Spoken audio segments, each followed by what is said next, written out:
Hello student, class 11th में आज आपका टॉपिक है इलेक्ट्रॉन बंधुता, जिसको कहते हैं इलेक्ट्रॉन एफिनिटी या तो इलेक्ट्रॉन लब्धि एंथैल्पी, इलेक्ट्रॉन गेन एंथैल्पी भी कहते हैं। सबसे पहली चीज़ तो ये है कि जो हमने पढ़ा था पिछले क्लास में विद्युत ऋणात्मकता पढ़ा था, आयनन विभव पढ़ा था, तो इसमें जो डिफिनेशन होता है वो थोड़ा एक दूसरे से आप समझ से को रिलेट करता है।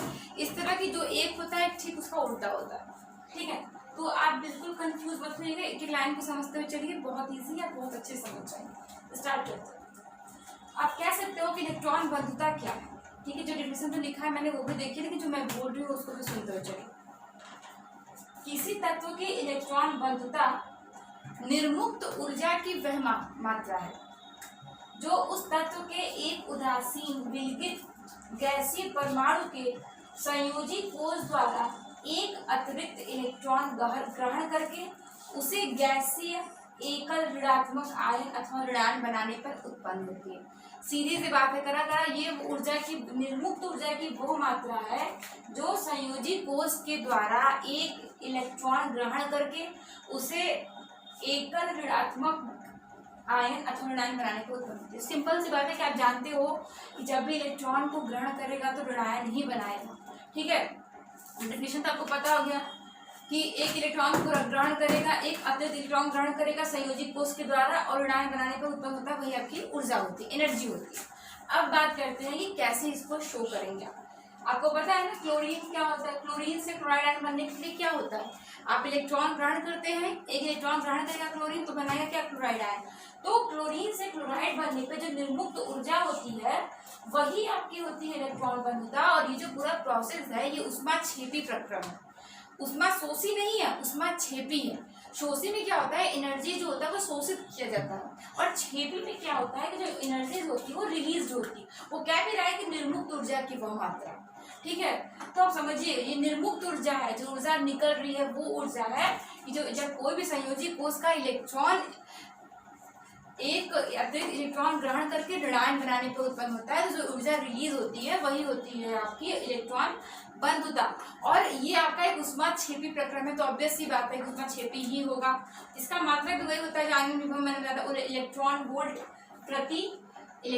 वोल्ट प्रति परमाणु। ये रिएक्शन है, क्लोरीन से क्लोराइड बनना भी आप समझिए कि जो ऊर्जा रिलीज होती वो होती है -3.61 इलेक्ट्रॉन वोल्ट, ठीक है। यही आपकी है इलेक्ट्रॉन निर्मुक्त ऊर्जा। आप कह सकते हैं क्लोरीन की इलेक्ट्रॉन बंधुता -3.61 इलेक्ट्रॉन वोल्ट होती है, ठीक है। इतना आप क्लियर हो गए हैं, क्योंकि जब यहाँ से क्लोरीन से क्लोराइड आयन बन रहा है तभी जो ऊर्जा रिलीज हो रही है उसी ऊर्जा की बात कर रहा है।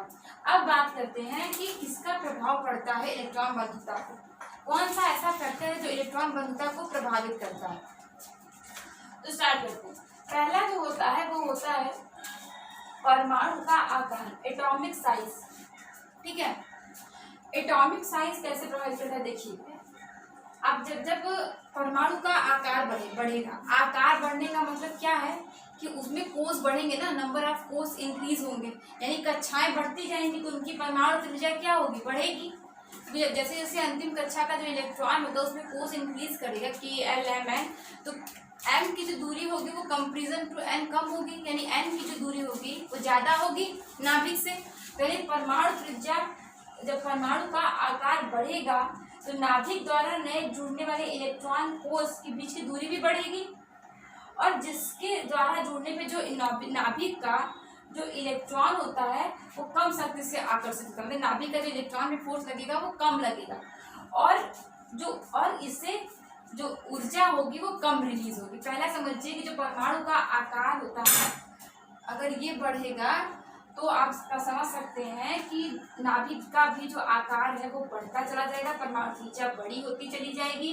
अंतिम कक्षा के इलेक्ट्रॉन पर कम एनर्जी, कम आप समझ सकते हैं फोर्स लगेगा आकर्षित करने के लिए, और कम ऊर्जा रिलीज होगी, जिससे परमाणु का आकार जब बढ़ता है तो इलेक्ट्रॉन बंधुता का मान घटता है। सीधी सी बात है, जब परमाणु का आकार बढ़ेगा तो इलेक्ट्रॉन बंधुता घटेगी, अपोजिट होता है। दूसरा, इफेक्टिव न्यूक्लियर चार्ज, प्रभावी नाभिकीय आवेश। अब देखिए ये क्या, इसमें क्या था कि नाभिकीय आवेश में जैसे जैसे वृद्धि होती है नाभिक तथा उससे जुड़ने वाले अतिरिक्त इलेक्ट्रॉन भी जो होते हैं उनके बीच आकर्षण बल बढ़ता जाता है, ठीक है। फलस्वरूप जो होता है वो प्रभावी नाभिक की आवेश का मान बढ़ेगा, जिससे इलेक्ट्रॉन बंधुता का मान भी बढ़ेगा, क्योंकि जो ऊर्जा रिलीज होगी उसके मान में वृद्धि होगी। तो पहला, जब परमाणु का आकार बढ़ता है तो इलेक्ट्रॉन बंधुता कम होती है, लेकिन प्रभावी नाभिक की आवेश अगर बढ़ेगा तो आपका इलेक्ट्रॉन बंधुता भी बढ़ेगी। अब बात करते हैं नाइट्रोजन और फास्फोरस के केस में।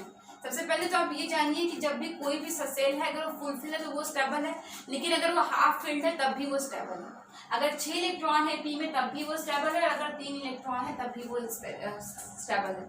क्यों? क्योंकि इसको हाफ फिल्ड कहते हैं, हाफ फिल्ड। अब बात करते हैं नाइट्रोजन और फास्फोरस में। जैसे कि मैंने नाइट्रोजन का निकाला 1s2 2s2 2p3 और इसका आपका 15 होता है, लास्ट में 3p, लास्ट से मतलब रखिए 2p3 और 3p3। तो इसमें क्या होता है कि ये अर्धपूर्ण कक्षक है, लेकिन ये स्थायी है, मतलब इसमें स्टेबिलिटी है, भले ही आधा भरे हैं तो क्या, लेकिन इसमें स्टेबिलिटी है। या तो फुल फील्ड में स्टेबल रहता है या तो हाफ फील्ड में स्टेबल रहता है। तो इससे क्या होता है, जो अतिरिक्त इलेक्ट्रॉन को ग्रहण करने की जो प्रवृत्ति होती है वो कम होती है, इससे इलेक्ट्रॉन बंधुता का मान भी कम होता है इन दोनों के लिए। अगर हाफ फील्ड है तब भी, इसका ध्यान दीजिएगा।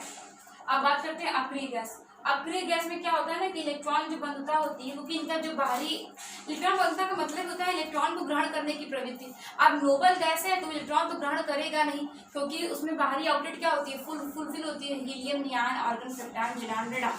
इन सब में बाहरी कक्षाएं क्या है, पूर्ण है, तो इलेक्ट्रॉन तो ग्रहण करेगा नहीं। इससे आप कह सकते हो कि इसमें इलेक्ट्रॉन बंधुता का मान शून्य होता है। ठीक है। अब बात करते हैं उपकोष की प्रवृत्ति, मतलब प्रकृति की। sp-df में इलेक्ट्रॉन बंधुता क्या होती है, तो आप कह सकते हो किसी भी उपकोष के इलेक्ट्रॉन ग्रहण करने की प्रवृत्ति जो होती है वो अलग अलग होती है। ठीक है। और जिसके कारण इलेक्ट्रॉन बंधुता उपकोषों की प्रकृति पर निर्भर करती है। एक उपकोष के विभिन्न उपकोषों में अतिरिक्त जो इलेक्ट्रॉन जो जुड़ता है उसका क्रम ये होता है sp-df है, सबसे ज्यादा s में, फिर p में, फिर d में, फिर f में इलेक्ट्रॉन बंधुता का मान। आप ऐसे समझिए कि इलेक्ट्रॉन बंधुता का मतलब होगा इलेक्ट्रॉन को ग्रहण करने की प्रवृत्ति, इलेक्ट्रॉन को अपनी ओर, मतलब कह सकते हैं अपनी ओर में लेने की प्रवृत्ति। तो नाइट्रोजन फास्फोरस तो आपके हाफ फील्ड है, हाफ फील्ड भी स्टेबल ही होता है, यानी स्थायी होता है। एक तो या तो 6 इलेक्ट्रॉन है तब स्थायी होगा, या तो 3 इलेक्ट्रॉन है तब स्थायी होगा। उसी तरह डी में भी होता है, 10 इलेक्ट्रॉन होते हैं, 10 रहेगा तब स्टेबल है और 5 रहेगा तब स्टेबल है। ठीक है। मैंने आपको पूरा बता दिया कि इलेक्ट्रॉन बंधुता किन किन चीज़ों पे निर्भर करती है, क्या क्या इसका वैल्यू होता है, कहाँ कहाँ पे इसका मान कैसे इंक्रीज करता है। तो अब बस आपका बाकी रह गया है क्या कि आपको ये पढ़ना है कि परमाणु त्रिज्या, आयनन विभव, इलेक्ट्रॉन बंधुता, विद्युत ऋणात्मकता, इन सब में वर्ग और आवर्त में इनका प्रभाव कैसा रहता है। ठीक है स्टूडेंट, तो इनको आप नोट कर लीजिए और कोई भी दिक्कत है तो प्लीज़ कमेंट बॉक्स में करके पूछिए। Thank you.